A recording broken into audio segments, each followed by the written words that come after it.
শেষ হয়ে যাবে, রং তামাশা একদিন শেষ হয়ে যাবে, কিন্তু দুনিয়ার মানুষ শুনে রেখে দিও, মরণ কেউকে ছাড় দিবে না।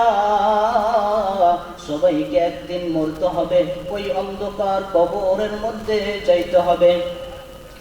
আল্লাহ রাব্বুল আলামিন বলেন, ও দুনিয়ার জমিনের মানুষ, তোমরা যে মরণ থেকে পালাতে চাও, ওই মরণ তোমাদেরকে একদিন পাকড়াও করবেই করবে। আল্লাহ রাব্বুল আলামিন নবী মুহাম্মদুর রাসূলুল্লাহ সাল্লাল্লাহু আলাইহি ওয়াসাল্লামকে বলেন, قل إن الموت الذي تفرون فإنه ملاقيكم ثم تردون إلى عالم الغيب والشهادة।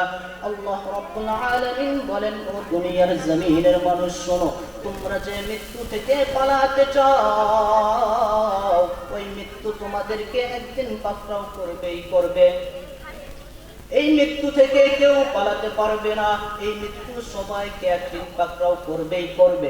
মৃত্যুর যন্ত্রণা কিরকম? হযরতে ইদ্রিস আলাইহিস সালাতু ওয়াস সালাম বলেন, ও দুনিয়ার জমিনের মানুষ তোমরা শোনো, মৃত্যুর যন্ত্রণাটা কিরকম হবে।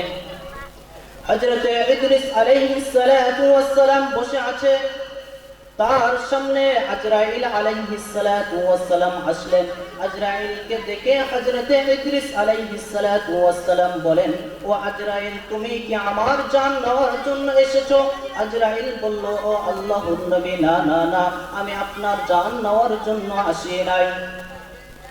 ইদ্রিস আলাইহিস সালাতু ওয়াস সালাম বলেন, ও আজরাইল, আপনি আমার জানটা নাও, আমি দেখতে চাই এই জান কবজের মধ্যে কিরকম যন্ত্রণা। ও দুনিয়ার জমিনের মানুষ ভালো করে বুঝে নিও।